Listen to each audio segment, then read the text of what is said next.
Coast to Coast is a story from aliens to God to whatever. It's just all of this stuff, right? They had an engineer, a scientist engineer, that said he believed that electricity would be the demise of the human race. I would not be surprised. That's what he said. And he said because it countered the magnetism of the earth. So the more electricity that you put in, it has a counter magnetism to the earth. And what is it that our government is trying to make us reliant on? Good morning.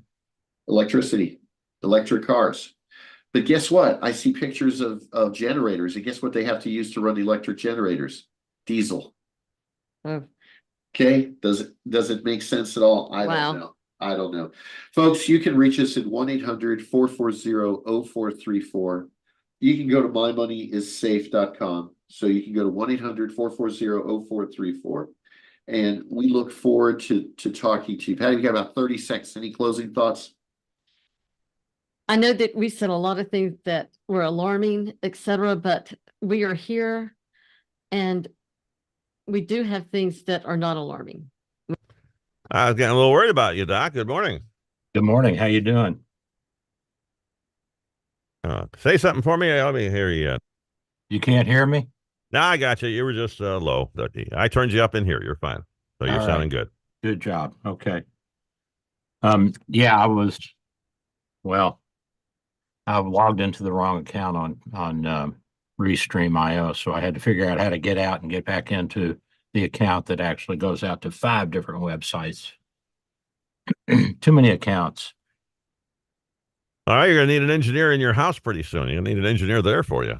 I know. You'll have to come over here and do the show. I'll have to teach you how to push my buttons next. Well, hopefully I'll do a better job there. You're making it. I try, So what's going on? Anything new? No, pretty quiet in my life. And how about yours? Well, we've got Myung Chu's niece, Mihan, and Soon, and the kids here. So it's good to see them. Ryan and Sophie, they said they might come in during the show, so we'll introduce them. They're cute. Well, that'd be great. Yeah, it's nice to meet the family. Well, nice to see them, yeah. We've known them. I mean, I've known them since they were babies. Right, but the rest of us, we're kind of strangers. Oh, yeah, yeah. It'd be nice to, you could see the Korean side of the clan. All right, Doc, we are about a minute or so from the news, and I will see you after the weather. You got it, buddy. $15 million. America First with Dr. Sebastian Gorka. Weeknights at 9, right before Kevin Jackson at midnight on AM 860, The Answer, and theanswertampa.com. Wesley Financial Group is not a law firm. Are you a victim of the timeshare trap and think there's no way out? I'm Chuck McDowell, founder of Wesley Financial Group, the original timeshare cancellation expert.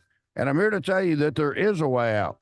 We've helped over 30,000 families out of financial hardship by getting them out of bad timeshares. If your timeshare agreement goes on forever, if you were told timeshares are a great investment, or your maintenance fees will never go up, you have questions, we have the answers.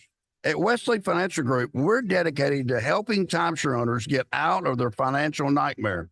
All you need to do is give my office a call. I will send you a timeshare exit information kit absolutely free, explaining how the timeshare industry works and your options for cancellation. Call now for your free timeshare exit information kit. 800-256-5533. That's 800-256-5533. 800-256-5533. It's a Prosperity Minute with Greg Alley and the Prosperity Group in Sarasota. What is your Social Security strategy? Are you aware that we have a vehicle that I've coined the phrase a P-slip? That's right, a P-slip. It stands for Properly Structured Life Insurance Plan. Did you know that you can set one that's properly structured so that you can extract tax-free revenue from your account? If you want to learn how you can do this, and in some instances have a bank add 3 times into your account, please give me a call. Safe money strategies from the Prosperity Group include retirement planning, wealth management, tax planning, and estate and legacy planning. The Prosperity Group online at mymoneyissafe.com. or call 800-440-0434. That's mymoneyissafe.com or call 800-440-0434. WGUL and W229DJ Dunedin. Powered by Prosperity Group. See them online today at mymoneyissafe.com. Experience the best selection of cigars and accessories in the country. Corona Cigar is located at 4142 West Boy Scout Boulevard across from International Plaza, or visit coronacigar.com. With SRN News, I'm Michael Harrington in Washington. The Biden campaign has no plans to leave TikTok despite government security concerns about that social media platform. White House correspondent Greg Clugston has more. President Biden's signing of legislation that could ban TikTok in the U.S. runs counter to his campaign's embrace of the platform. Despite the new law and a current TikTok ban on federal devices, the Biden campaign says it would be silly to leave the platform. Critics say it's hypocritical for the administration to acknowledge national security concerns while the president uses the technology for campaign purposes. Greg Clugston, Washington. Student anti-Israel protesters at U.S. college campuses are digging in and vowing to keep those demonstrations going. However, correspondent Andrew Stewart tells us some universities have moved to shut down encampments amid reports of anti-Semitic activity. Washington University in St. Louis locked some campus buildings and arrested protesters Saturday, including Green Party presidential candidate Jill Stein. Meanwhile, the University of Southern California says it has temporarily closed its University Park campus to non-residents.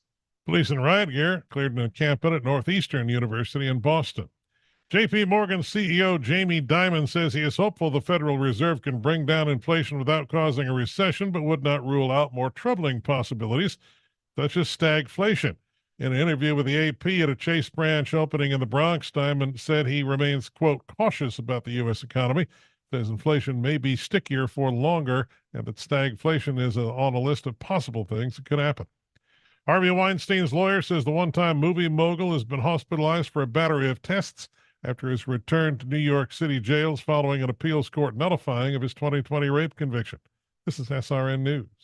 It's 3 days of extraordinary store-wide savings at International Diamond Center. This Friday through Sunday, get extra savings across the board. Up to 20% off rings, bands, bracelets, earrings, even thousands of engagement ring mountings. This Friday through Sunday at International Diamond Center. This is Dennis Prager, and now a truly exciting new benefit. My monthly online video get-together for Pragertopia Plus members only. For an hour each month, get an exclusive chance to ask me anything. I'll be answering your questions. I've never done this. Submit your questions for me at Pragertopia.com. This is our chance to connect like never before. Go to Pragertopia.com or click the banner at DennisPrager.com. At Dominic's Blinds and Decor, if you're a veteran or first responder, out of appreciation for your service, you'll receive 10% off. That's right, veterans and first responders get 10% off at Dominic's. Dominic's, Clark and McIntosh. Dominic's, proudly American-made. Helping you get where you're trying to go. Get digital media solutions for your business. Visit surroundtampa.com. Surroundtampa.com. Just when you thought your smartphone couldn't get any smarter, now you can add the AM860 app with local news, national headlines, and commentary. The answer is smart. Adding the AM860 app to your smartphone is genius. Get it now at the Apple App Store and Google Play. The following program is sponsored by Bay Area Medical Can Care Clinic. Mostly sunny today, breezy and pleasant with a high of 86. Clear skies tonight, low 66. Mostly sunny tomorrow, breezy and pleasant with a high of 86. Sun and clouds Tuesday, high 86. Get your weather news when and how you want it wherever you are. Download our free app or visit AccuWeather.com. That's your AccuWeather forecast. I'm Drew Shannon for AM 860, The Answer.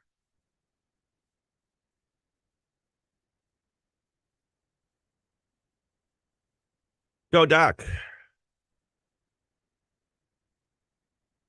Go, Doc. Good morning, everybody. This is Dr. Bill, your radio MD, and I'm doing a show with Ken by my side. Are you there, Ken? I am, sir. Oh, good. I got to remember to unmute myself. Is that what happened? Okay. Yeah, I'm here coughing and blowing my nose, and I don't want everybody to hear that. Of course not. Of course not. So you gotta look like you're perfect on air, right? Well, if it was just radio, you'd have no problem. Well, But it's not. You You're on still have to Facebook. mute yourself. Well, you would have to mute yourself, but something running out of your nose, no problem on radio. But you're on Facebook and all that other stuff with cameras and things like that too. So the big thing now is you can see behind me, there's a guy milking a cow with gloves on. Okay. All right. Yeah. So why? Well, yeah, so here's what you need to know. The avian flu, avian is bird, right? Uh-huh.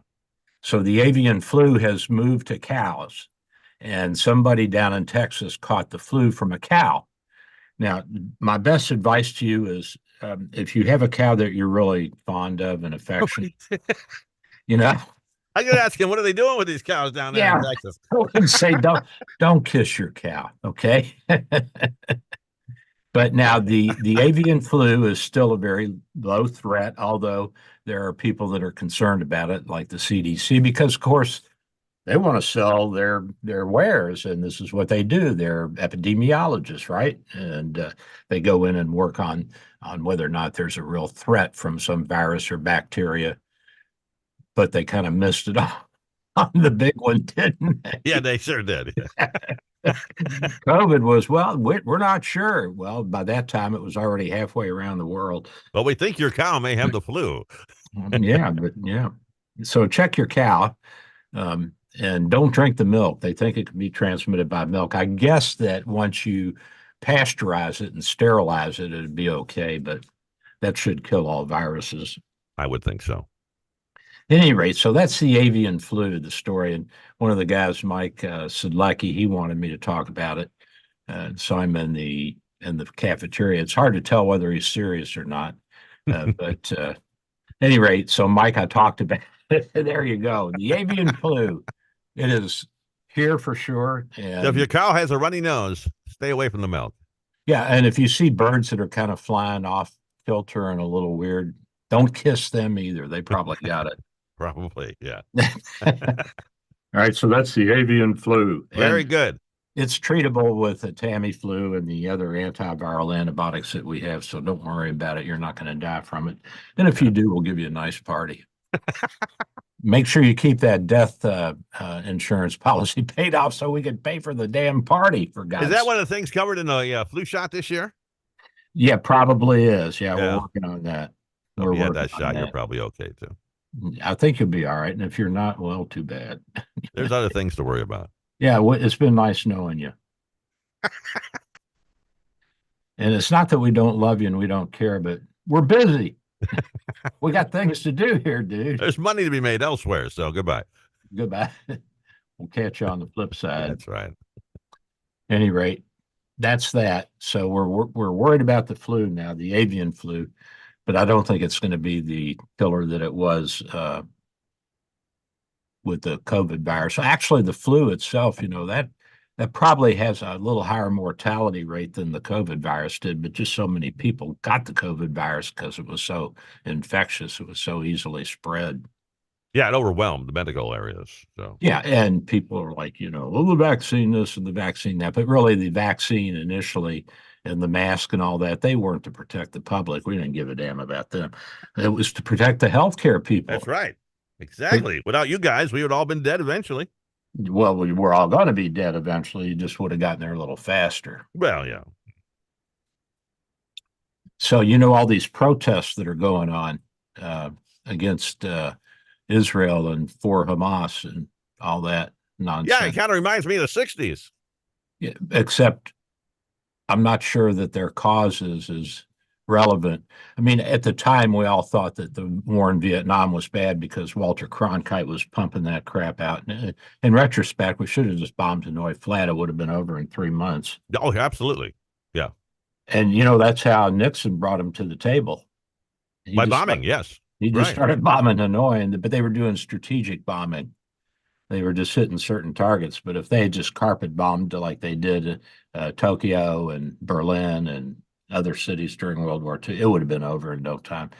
Well, we're afraid of a nuclear world war. Yeah, right. Who's gonna send a nuke over? Only the Russians could do that, and they knew it would be instant death. And they weren't going to do it if we didn't go nuclear. So we could have pummeled them with conventional bombs until the cows came home and gave us the flu. But it's we never did it because we were fighting half a war there. So we're back to the cows. I like the way you circled back, Ken. That was pretty good. Hey, I'm the master of a segue. You are a real pro. How long you been doing this? A few years, Okay. So at any rate, now there's a missive that has come out from the university. Let me see if I can find that, and I'll tell you what they said. Basically the university said, if you want to protest, then you can protest, but you can't use a loudspeaker. You can carry a sign, but you can't obstruct any buildings, and you cannot camp out. You cannot bring weapons. You cannot block other students who are trying to get to class. And it goes on and on. And when you're told to leave, you leave. And guess what? If you don't behave and do all that, if you're faculty, you're fired. Whoa, okay. And you're banned from the campus for no trespassing for 3 months. So you can't even go pick up your pencils and pens if you're faculty. And if you're students, you're suspended. And I guess you'll probably have to, do some time and timeout or whatever they have for college kids. Put you in a corner somewhere in the college. Put you in a corner with a dunce's cap on. Do you get your money back for those 3 months that you're not there? Yeah. And if you're not a student and you're protesting, because a lot of these protests are being led by professional protesters who come from off campus, and they stir it up and run in, and they actually pay some people. Did you know they pay people to protest? Professional protest doesn't surprise me a bit. They do. Where do you think those signs come from, Doc? They're not made in somebody's basement. No. Print it up. Somebody's paying for all this. Oh yeah. Well, they say Soros is backing a lot of this. Now, why? Here's Soros, who's a Jew. Why does he hate Israel so much? Why is he going after the Israelis? Either he's got a bone to pick with them because they wouldn't let him build something over there, or he didn't get cut in on the action, or he's making money off of this somehow. He must be trying to manipulate the markets. He's Amazon, right? Is he an Amazon? Is he own Amazon? Is he the guy who owns Amazon? No. Who? Amazon is which one owns Amazon? Jeff Bezos owns Amazon. Bezos. Yeah, he's another member of the tribe. The tribe being the Jewish side of the family. And I don't think he owns it anymore. I think he's he created it though. He's one of the largest stockholders. But I'm sure, yeah. I think it's publicly traded, and I think there's big hedge funds and everybody else have gotten in on that now. Oh, sure. That's how he became a billionaire. It was the investment side. A 250 billionaire. Yeah, exactly. Or 150 or 200 when he sold his stock in it. And he gave his ex-wife 50 billion. Everybody said, "Why are you giving her so much money?" He said, "What am I going to do with 150 billion dollars?" He said, "I can't spend $1 billion." Let her go shop. Let her go shop. Exactly.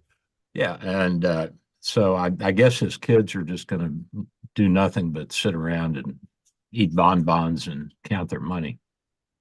Eventually. Yeah. Yep. If he's smart, he's got them working somewhere in a warehouse. Yeah. And by the way, there's a group of stocks that are considered really great picks if you're looking to invest in the future of AI, artificial intelligence. Let me see if I can get that list. But Amazon is at the top of that list, and of course, Alphabet, which is what Google. If you say so, I'm not sure. Yeah, and Google, and then the Magnificent Seven stocks they call these. That if you really want to get in on the boom here before it really gets way out of control, then the stocks are Amazon and Apple, Nvidia, Alphabet, which is Google, Amazon, we said that, and also Tesla. And you don't think of Tesla as a company that will be heavily involved in AI, but they actually are. They're doing a lot, and they're making this self-driving cab now, this Autobot taxi, and so that is going to be a lot of AI involved in that. And the chip maker, NVIDIA, they're making all these high-end stocks, Ken. So they have doubled their stock in the past year, their stock price. Really? No kidding. Okay. So if you're interested in that sort of thing, I would say get yourself a little portfolio there. I don't think you have to invest much. You probably get, 100 shares of each of them, just keep it in your back pocket and see what happens. And wait for the explosion. Exactly. Yeah. Yeah. Unless we have a massive recession and depression or something like that. Don't say that, Ken. Good. Although I think higher interest rates, according to the pundits on Wall Street Journal, that they're going to be with us for a while. So seems to be what the Fed is saying. Yeah, they're not ready to bring them down. Yeah, and that of course hurts my feelings. Well, it'll hurt Joe. I mean, the more your pocketbook hurts, the more you blame it on the sitting president, whoever he is. Yeah, yeah. No, it's his Fed. Let him figure it out. And it may not even be his fault. Jimmy Carter got blamed for a lot of what he inherited from the Vietnam War and from the social spending of the 60s and 70s. And Ford actually tried to turn a lot of that back. But the one thing that Carter did, and I cannot fault him for this, Ken, is he appointed Volcker. You remember Volcker? Oh, sure. Yeah, he was the gold standard for a while. He became the head of the Fed. And he said, I was the doctor and I made the economy take the medicine that tasted bad. And that was he raised the interest rates until they were in the nosebleed section. And that calmed down inflation and that got the economy kickstarted. And of course, Reagan looked like a hero in his second term. Yeah. But much of this was caused, though, originally by like the Arab cutting off our oil, the oil embargo. I think that was the spark that blew it all up. Yeah. The amount of money that we spent on the, the Great Society that Lyndon Johnson implemented. And Johnson got more legislation passed than any president in history. Did you know that? It doesn't surprise me. He was in Congress for so long. He knew everybody. And he knew how to bend arms. And they all were crying over Kennedy being shot and felt bad about that. And they wanted to do something to show that they supported Kennedy. And so Johnson said, well, these are a lot of Kennedy's ideas, and I'm just carrying them forward for you. Right, exactly. So he had a little help. Oh, yeah. And did he have a Democratic Congress and Senate when he was in for his terms? He did. He sure did. And that makes it easier. It all switched in '68 when Nixon ran and everybody was sick of the war. Yeah. But it took another, 4 or 5 years to get us out of the war. I think it was 73 or 74 before we reached a deal. And then we pulled out in 75. Yeah, they just didn't bomb enough. You're absolutely right. They could have ended that in 65 if they wanted to.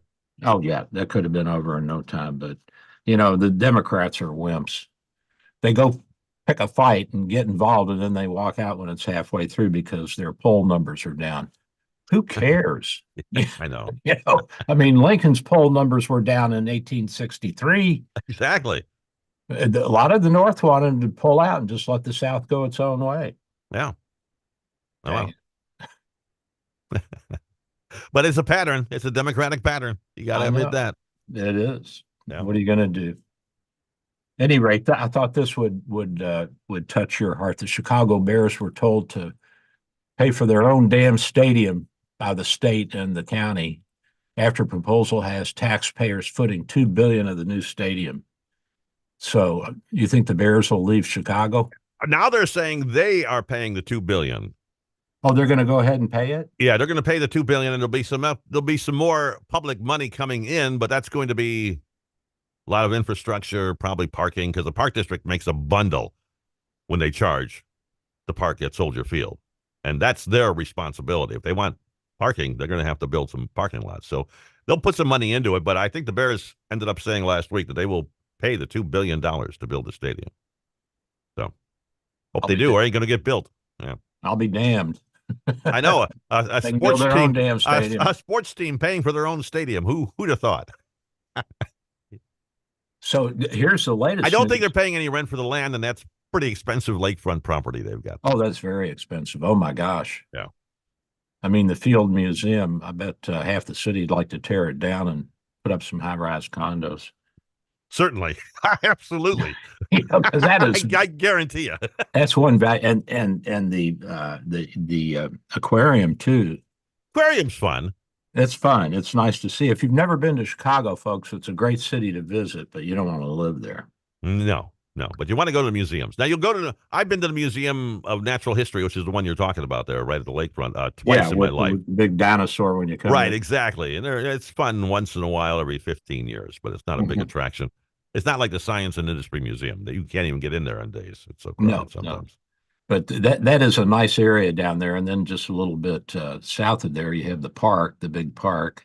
Yeah, Millennium Park now. Yeah, and Grand Park. it's really a nice area. I mean, that Magnificent Mile, I hope they keep it clean. But they're trying to keep it crime free, but it's a losing battle right now. If you're going to Chicago, don't go out at night. Wear body armor. And keep your eyes peeled in case you see my brother went to a restaurant. This is about a year ago, I guess it was, and he had a nice, well-off man. He had a Escalade kind of thing, and pulled up to the restaurant. There was a guy standing there.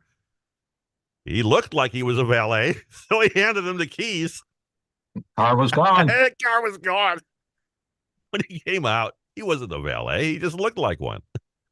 And the valet was like, "Hey, you didn't give me a tip." He circled back around. They found the car the next day. It was just, they just destroyed it. Oh, that's too bad. Yeah. Who gives their car, though, to just anybody, Dave? Come on. Well, yeah, I mean, Get a receipt, something before you walk away. Just go in one of those city parking garages, because at least there's a guy sitting at the front gate. Well, probably not anymore. No, they haven't anybody sitting there in years. Probably. There's nobody sitting there anymore. It's all robots and AI. So anyway, but if you're gonna, get the receipt from the valet before you walk away. That's all I'm saying. Yeah, that helps. Yeah, how are you going to get your car anyway? You didn't get the receipt. Had he been drinking? No, he's a very smart man.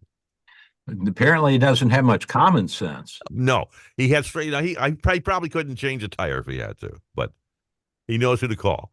It's like the great computer whiz Alan Turing. You remember him?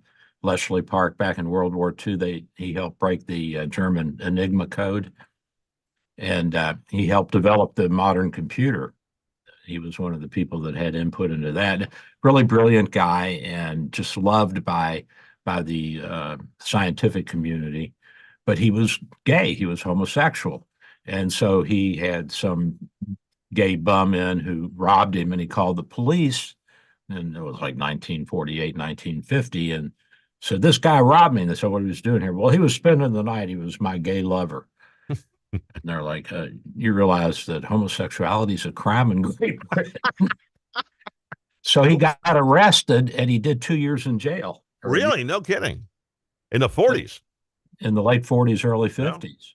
All right. And one of my friends said, "Isn't that horrible?" I said, come on, the guy may be a genius, but that doesn't mean he's smart. Apparently so, yeah. It means he can add and subtract and multiply and divide, but how about knowing the law and showing some common sense, keeping your mouth shut? Well, not everybody. Everybody's got their own talents, I guess. Yeah, and some people just don't have those kind of filters. I guess they've been in books too long and they don't know what's going on out in the general public. It's like my niece, Mihun, they're visiting this week, Mihun and Soon and their kids, Sophie and Ryan. That's my niece-in-law. That's Myung Ju's niece, her sister's kid, and just a great family. We love them to death. And they were asking, where's our recycling bin? And my wife says, Bill doesn't believe in recycling. And she said, why not? I said, show me any paper, any study, show me any proof that recycling plastic saves energy or does not, or saves from pollution in the atmosphere. And I've asked this of a million people, Ken. Nobody can show me one study that shows that it does anything. but it's very popular. And I said, well, Mihan, why don't you investigate this? And she says, I design clothes. I don't know anything about this. I said, well, you should know organic chemistry. She said, Uncle Billy, I was in Chicago School of Art and Design. I don't know. They don't study organic chemistry. They study, cotton and linen, and that wasn't an elective there, apparently. No. that was, yeah. And you had to go down to the University of Chicago, and you probably didn't know what the hell they were saying. Real school. Yeah, well, Wait a minute! Don't you insult my niece? I'm sorry, I didn't mean that.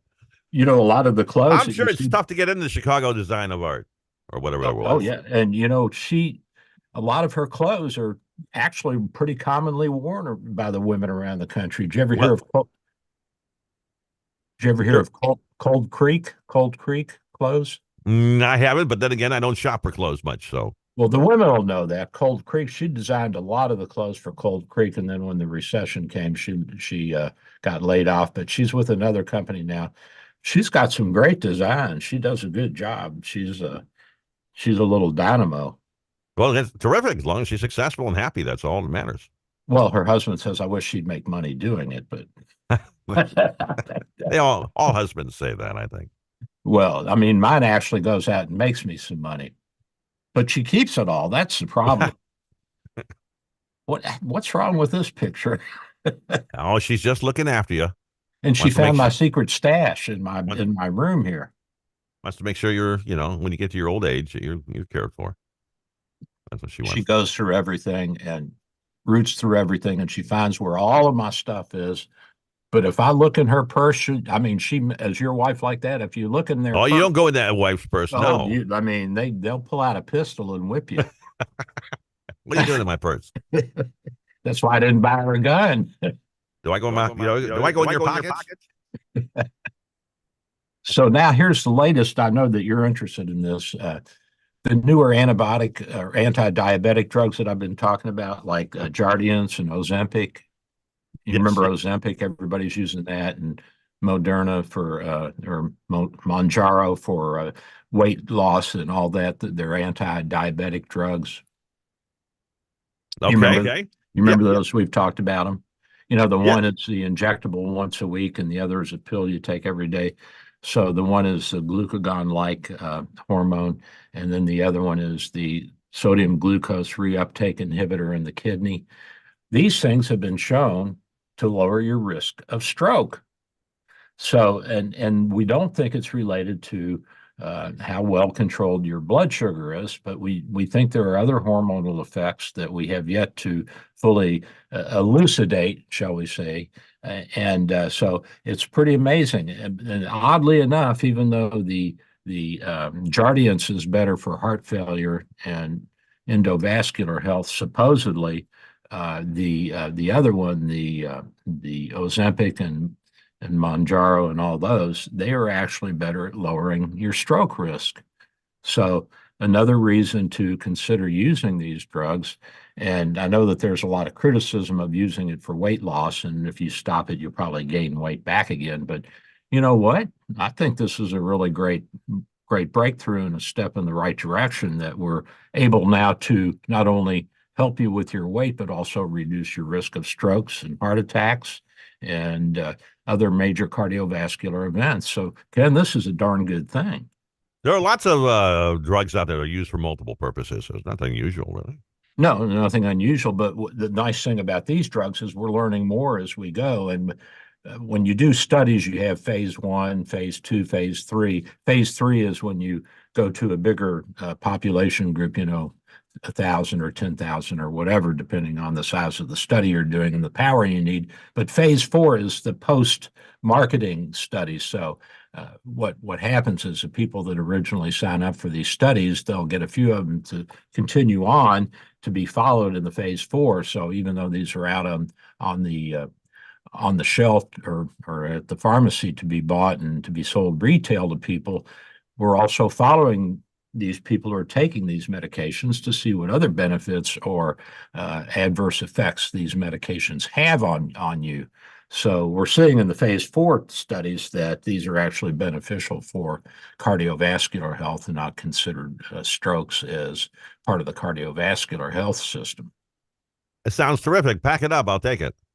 It is terrific. And you know, it's just, to me, it's just amazing how far we have come in such a short period of time with our science and our technology and our pharmacology and our medical advances and all that. It's just truly unbelievable. Extrapolate that forward. Where do you think we'll be in 100 years? I'll be dead, so I Well, won't. okay. Well, I'm I'm talking about the profession. Do you think you'll be at the stage where there's no invasive materials necessary ever? No, I think that if the Democrats stay in power, we'll probably kind of move along at a ultra slow pace, and but we'll get there eventually. Eventually, we'll be at Star Trek, where to be a doctor, you just have to have a tricorder. Yeah, my next door neighbor now, he has multiple myeloma, and he actually had a stem cell transplant a few years ago, and now it's back. So he's got a recurrence of that. That's a bad disease. I mean, you can perk along for several years, but usually it gets you. And so he's been on rescue therapy for the past year or two, and he wanted me to plant, since I'm on the board, back on the board of the townhome association. He wanted to know when we're going to plant some bushes on the side of his unit to block the view of one of the retention ponds. And I said, well, Mike, how long do you think you're going to live? And my other neighbor standing there, and he said, should we get a full grown one or not? I said, well, Joe, let's calculate the risk odds and see, maybe we can get away with not doing anything. I hope he has a sense of humor. He did. He was laughing. Hey, speaking of sense of humors and things unrelated to medicine and politics, it's time to give away some mugs. Let's do it, man. Let's do that. Absolutely. To Dr. Bill, your radio MD coffee mugs up for grabs here. And all you have to do is be the first person to answer this question correctly. And it's always something we talk about. The question's always something we talk about in the first half of the show. So make sure you get here early next week if you weren't here early today, because you won't know the answer to the question if you weren't. What other animal has been infected with the bird flu besides humans in the last, well, how long was this, Doc? About a month ago or something like that? Or is it happening right now down in Texas? It's happening now. It's happening now. And by the way, it's not a bird. So it's not a bird. It's That's not right. a bird. It's not a bird. It's another animal beside a human being that is now being infected by the bird flu. What animal is that? Let me give him a little bitter hint. It's not a bird. It's not a plane, and it's not Superman. All right. That narrows it down a little bit. All right. So give us some phone numbers, Ken. Yes, sir. For a first caller at 877-969-8600 with the correct answer wins. That's 877-969-8600, 969-8600. First caller with the correct answer wins. Anything else, Doc, or should we go? We're good, man. We'll talk about me later. Okay, man. Here come the calls. All right. We'll be right back.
Hey, Ken, give me some feed.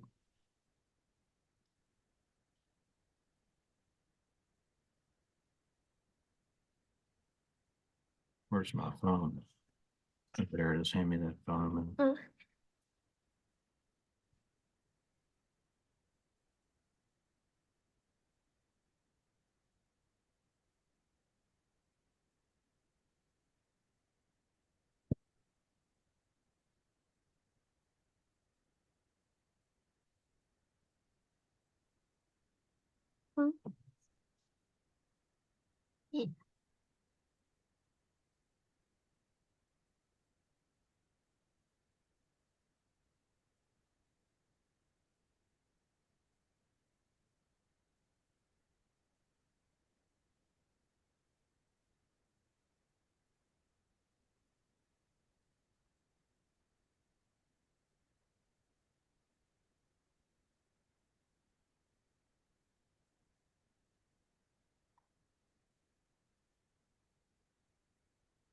Need some feed, buddy boy.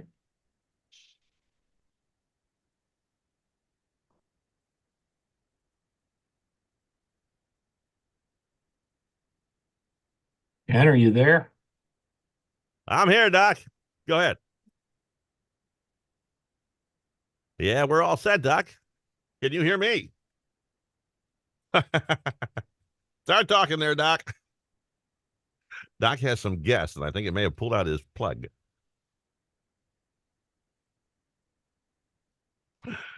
Doc, can you hear me, buddy?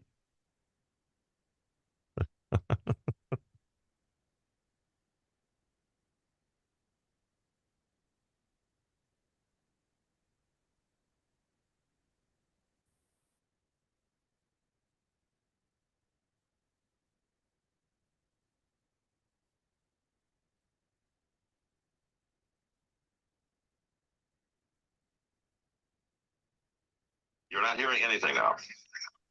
Nope. Not hearing anything. I hear you on the phone. Okay. Well, for some reason we've lost connection. No. Telling you. It's got to be at your end.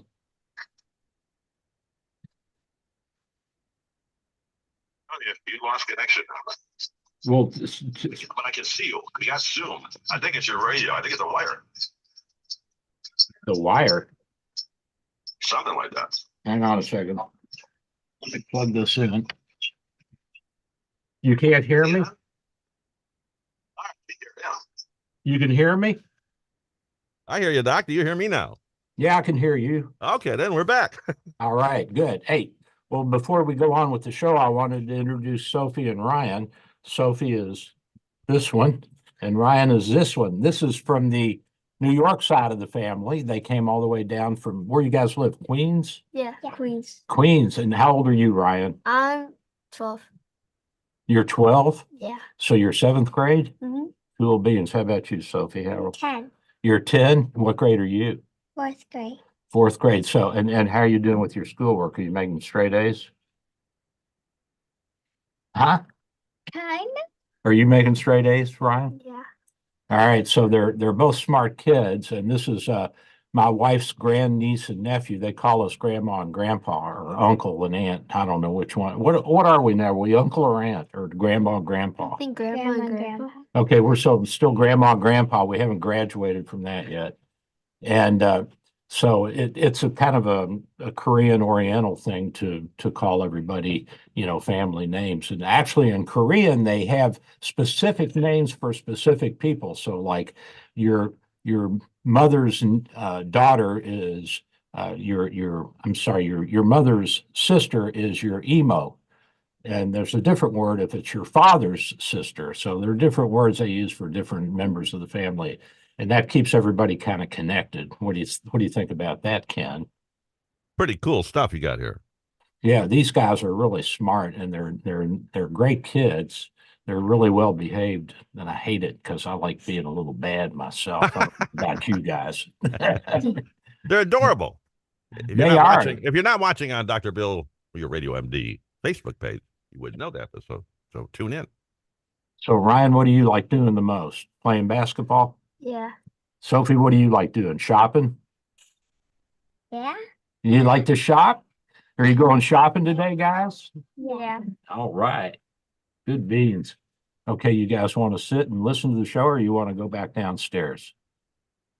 Tom. Go back downstairs. All right. Thanks for coming on the show.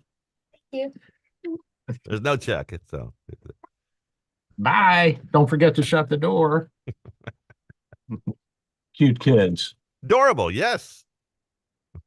They really are good kids. Um, and smart. You know, the emphasis is with a lot of new immigrants is on, but of course they're Americans. They were born here, and their mother was born here, but their mother's older brother, Jason, he was born in South Korea, so he can't be president. He's an extremely successful guy. And you know, like most of the first and second generation families, they're big on education, and that's important. I see that in the Jewish community too. I think where you have a tight family structure and a lot of emphasis on education, the kids do a lot better, Ken. So what does that tell us? What kind of lesson is that for the rest of the country? Dads, stay at home and take care of your families. Moms, you know, behave, be nice, discipline your kids, but show them love too. And no alcohol or drugs. Well, a little alcohol here and there won't hurt, but check on their homework. Check on their homework, help them out. You know, I have one friend, and she never did help her kid with homework, and he struggled, and he's a smart kid. There's nothing wrong with him, but she just never would sit down and do homework with him. And I'd tell her, well, sit down and do homework. No, he should know how to do it on his own. You know, you can't just know things. I mean, this knowledge like that's not a priori. It doesn't just exist out in the universe. You got to discover it, dude. You got to work at this. Well, there was a time when I couldn't help my kids with math because I didn't know what they were doing. Well, that's true. It gets to that point where you can't do it. And with Zeke, I didn't know the new math, and I was mad at him because he wasn't doing math. Well, he was. They were doing it the new way. Well, now he can't add or subtract, but he knows the new math. So I don't know what good it was. I can show you another way to get to the same answer, but it's not going to help you when you take your test, I'm sure. Well, the other thing is when you go to the checkout counter, you have to make sure you're not getting taken advantage of. So if it's $1.95 and you give the lady a $5 bill, how much change are you supposed to get back? $1.95 and a $5 bill. Well, you remember, I would count it out. Now, when I started working in retail, something like that would be 95, $1. Okay. Mm-hmm. So now you're at $2. So now you got to get to 5. So it's 2, 3, 4, 5. You give her $3 back. And a penny and a nickel. Right. A nickel. So there you go.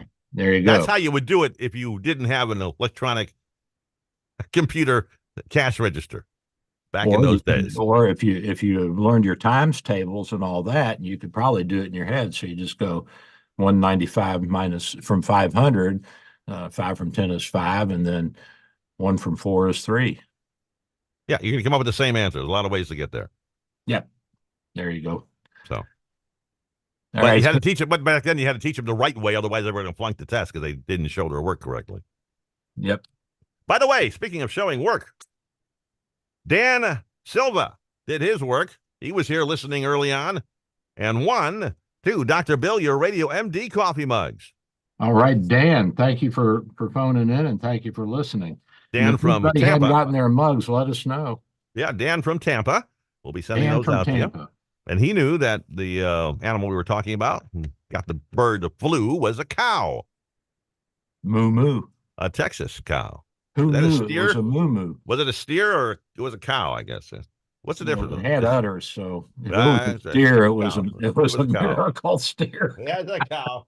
It's a cow. The steer grew udders. I think it's a transsexual. He just put them on for the night. That's right. Yeah. Oh, well. Well, congratulations to, what is it, Dan? Dan, yes, Dan. So, and everybody else who called.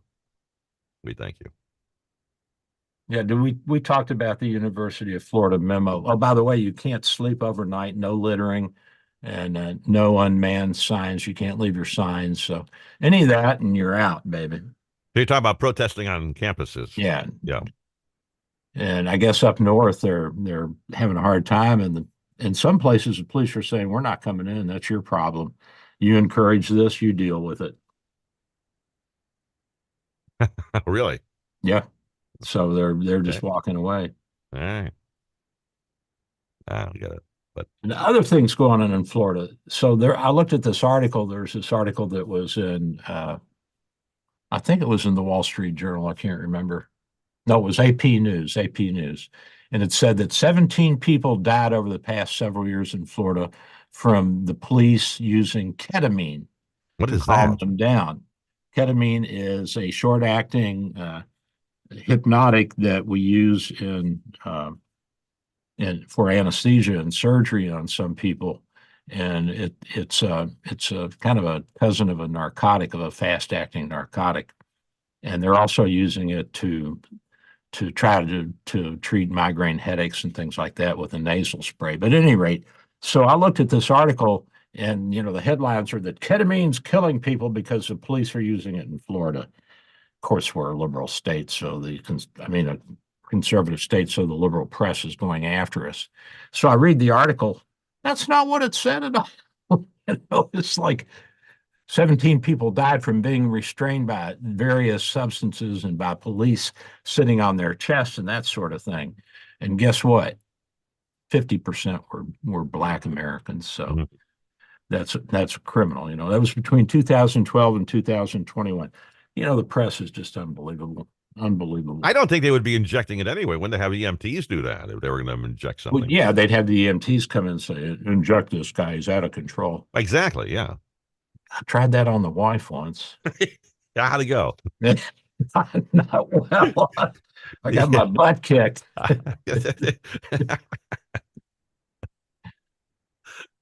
So I think last week we talked about these ATACMS missiles. Did we talk about that last week? I'm not sure if we talked about missiles. Tell me about the missiles. Which? These are the advanced missiles that the Army has developed, and they'll go 300 kilometers, carry up to 500-pound warhead, and they're extremely precise, and they're guided missiles, and therefore short to intermediate range warfare. And these missiles now in the hands of the Ukrainians, and we've been sneaking them to them while nobody's looking. They actually are being used, and they can hit any target in the Ukraine that the Russians have obtained. So they can get all the way down to Crimea and knock that out. So that's been a big deal for them. That's a game changer. 500-pound bomb, you drop that in a platoon or a squad or whatever, and they're gone. They're toast. Well, from what I've been reading, they're going to make a big push to take out that bridge, because it's that Putin bridge. What do they call it? The Crimean Bridge, whatever it's called. And he's very proud of it. He loves it, and it's where most of his supplies are coming in to Ukraine over that bridge. I think they took it out once. No, they keep repairing it. They want to really take it out. No, they're going to just not. They want to knock it down from end to end, pretty much. Yeah. So this thing is advanced guidance system. So we're giving them some big technology. NVIDIA's happy.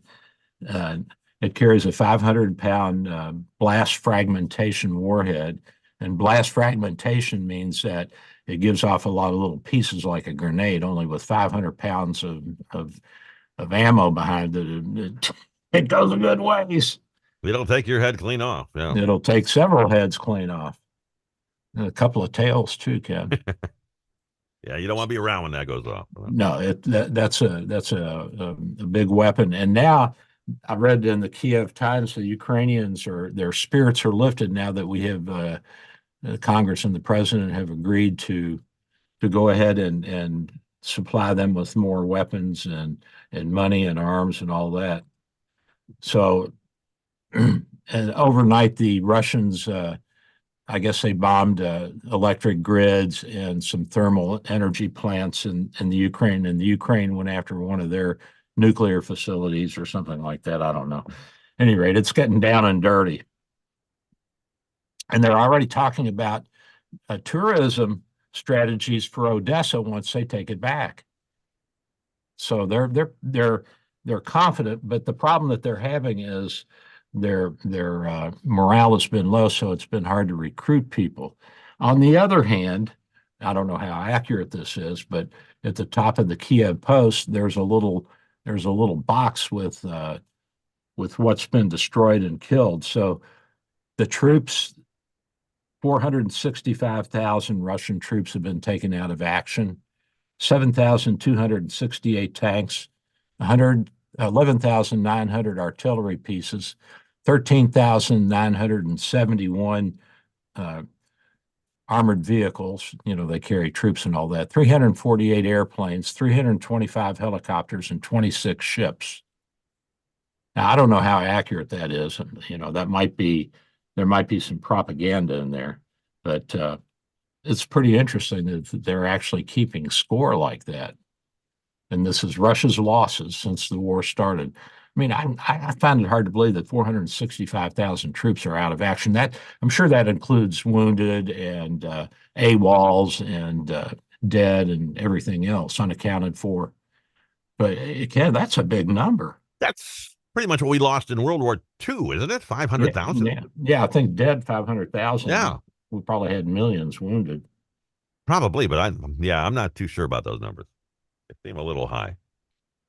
But one thing's for sure, they are ahead of the Russians. There's no doubt about that. The Russians. Now they're finally going to get those F-16s in about a month or so, I guess.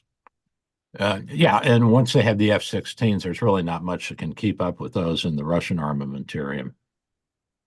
Not much at all. No, but they're not stealth. They can be shot down by missiles, so Ukrainians are going to have to be careful with them.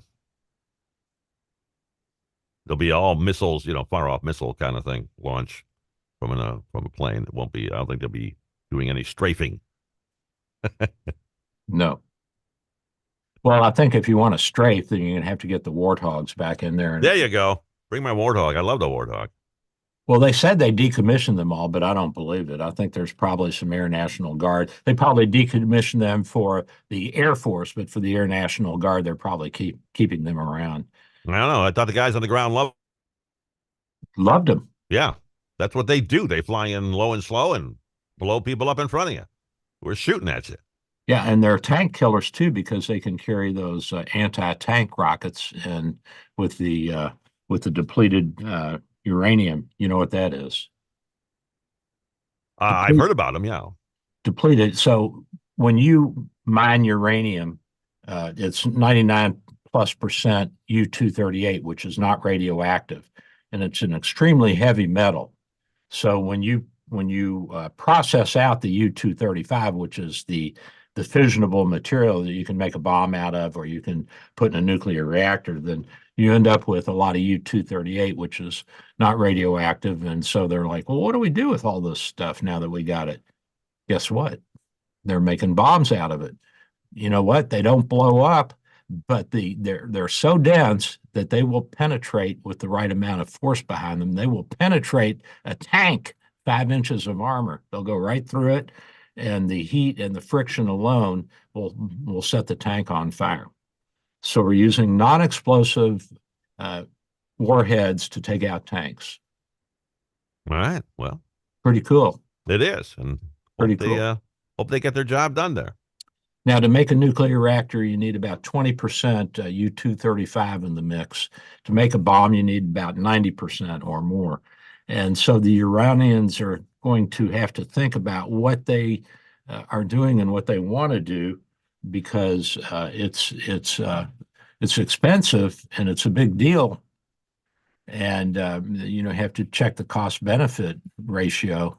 Is that what the centrifuges are for? Do they separate the two? So what separates the active uranium from the non-active? The centrifuges do that, and they do that by what they do is they will mix the actual uranium ore with a hydrocarbon, with a fluorocarbon, like carbon tetrafluoride or whatever, and this will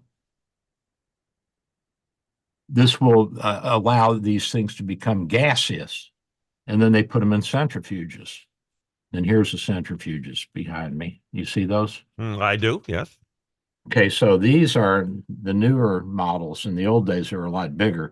So these things spin the gas around, and the heavier U-238 goes to the outside, and that is absorbed and reprocessed, and they keep reprocessing this stuff. So it takes thousands of these big centrifuges to process out the U-235, and the U-235 stays in the middle, and that's sucked down into or sucked up into wherever it goes. And so then you decouple it from the fluorocarbons that was used to make it into a gas, and you start concentrating that stuff. And you get yourself a bomb eventually.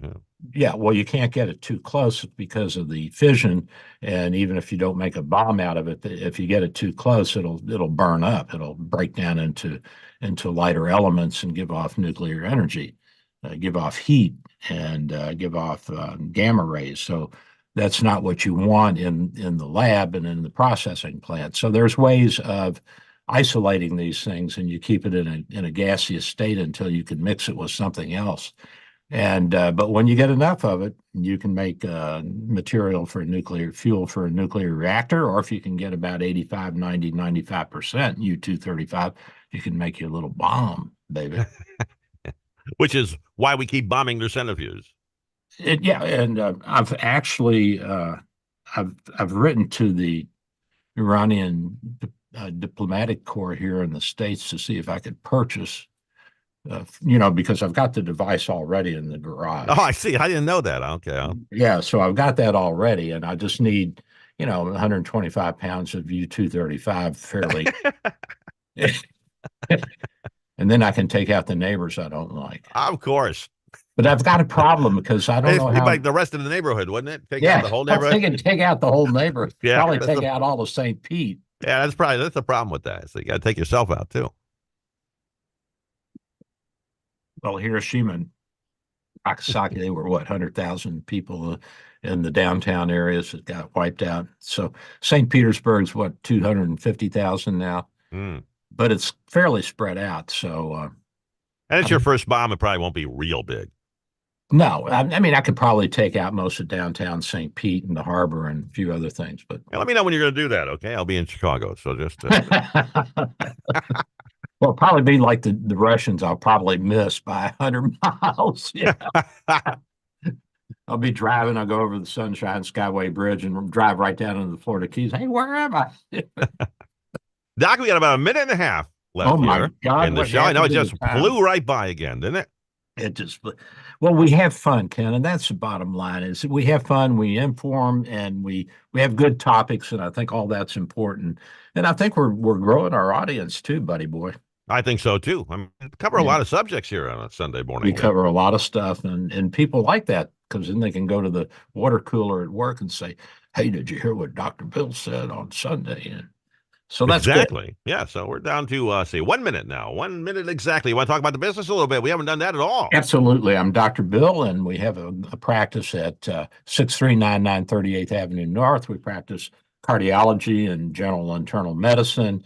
We do a little bit of everything, including taking off skin cancers, nuclear stress test, echocardiograms. We do vascular studies. We do it all, Ken. We'll suture you up if you have an acute laceration. Come on in. And the phone number for us is, or for me, or for our practice is 727-384-6411, 727-384-6411. And Ken, we do have telemedicine. That's right. I've been on those myself. Those are very nice. You do a good job. It's pretty easy. All right, Doc, say goodbye. We're about done here, buddy. Goodbye, Doc.